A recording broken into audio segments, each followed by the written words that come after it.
Hi everyone, so this is my two-legged dog Maz, who I share a lot about, and he's probably about 12. He was rescued 8 years ago and we predicted he was probably about 4 at the time because he'd been on the streets for 2 years in Afghanistan, and he was definitely injured as an adult dog. So as he's aged, he's lost muscle mass. This is just a normal thing. Our metabolism slows down as we get older, and I see it in my human patients all the time because I'm a doctor. And also, we had to change how we were walking during lockdown as well. So that made some real changes to our walks, and it was so difficult for him. And I've probably also been a bit lax because we now come to a secure field twice a week, which is absolutely wonderful. But some days he's just chillaxing, which is lovely that he's just enjoying it, but actually it's not always the best thing for him. And it's really important with senior dogs that you work to keep them moving, because motion is lotion really, and it coats all those synovial joints in their fluid and helps get him moving. Now obviously he's only got 2 legs, and I know he's got an existing shoulder problem from his original accident. He's always had a bit of well, he's already got an altered gait, but he's already had a sort of a bit of an extra issue with that. So over the past few years, my normal pattern of exercise with him has been he comes out on a normal walk with my dogs with the stroller to go in when he's tired, and then he'll have a rest day the next day where he just potters around the house and the garden, and that's worked absolutely brilliantly over the past few years. Over the past few months it's not worked, and I've sort of really been noticing, hello Rowan, thank you, you're all wet, really been noticing some changes. And so what I now do, so he'll still come out on those regular walks, and when we're in the field I'm really working to keep him moving for at least a part of the time. We're here for 2 hours, so I want to see him walking around for at least 20-30 minutes or something like that, which he's more than capable of doing.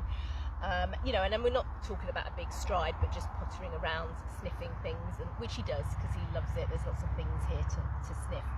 And then on those rest days, I'm actually making sure I take him out for a formal 10-minute walk, so this is actually working really well to help his mobility, and I've seen a massive difference in how mobile he is around the house as well, which is massively improved. And I have all the normal environmental things going on in the house. I've got rugs and things like that to help his mobility there.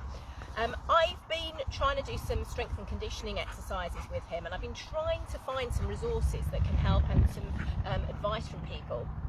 I've done conditioning and strengthening stuff with my 4-legged dog. I've done some training courses. I'm a qualified canine massage therapist as well as an animal aromatherapy specialist, and done acupressure massage. So he gets all that, and he gets the red light therapy and oils, and he's from a pain relief point of view he's really, really well managed. We just use oils.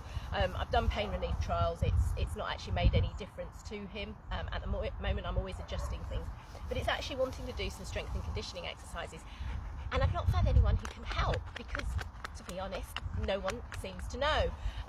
So if you are someone who knows someone who's skilled in working with a 2-legged dog, doing physio or strength and conditioning exercises, please let me know, because I'd love to connect with them and swap some ideas. But I'm just going to, over the next month, I'm going to do some more exercise, and I'm going to share my progress and just see what we're doing. So my main aim today in the field is just for him to be moving, and he is moving. It's sunny. The big problem with Maz is he doesn't like the rain. He is a dog from Afghanistan. He prefers the sunshine, so he will potter now. He will probably potter around the field for at least half an hour, and that's perfect, and that's absolutely perfect. And when he doesn't potter, I will start to use a treat to lure him and try and get him moving. I will do some scatter feeding on the floor, so he will get up and he will move around. Because if he's not moving, then his muscle mass is deteriorating, and he's already lost a lot. And he's not going to be maintaining his mobility if he's not actually using those muscles. So that's one of the things I will do in the field is luring, and then another one will be scatter feeding just to keep him moving around. But actually today I don't think it's going to be one of the days I need to do that, because he's just going to be really happy mobilising. So I'm actually going to measure around his shoulders here to just see what he is, and get I've got some good front photos and side photos, so hopefully in a month we're going to see a bit of a change to him, and you know, I've already seen a bit of a change in just how I've tweaked his walks over the last month as well. So fingers crossed. But please, if you've got any questions, drop them below. But please, if you do know anyone who has worked with a two-legged dog and has got some experience in strength and conditioning exercises, don't need any help with anything else, because I'm pretty clued up with that, and I've got a lot of things that I do. But yeah, I'm particularly looking for anyone with a two-legged dog who's got experience in sort of physio exercises and, like I said, strength and conditioning. And I'm kind of making some up, and I'm going to share what I'm doing over the, like I said, the course of the next month. Bye.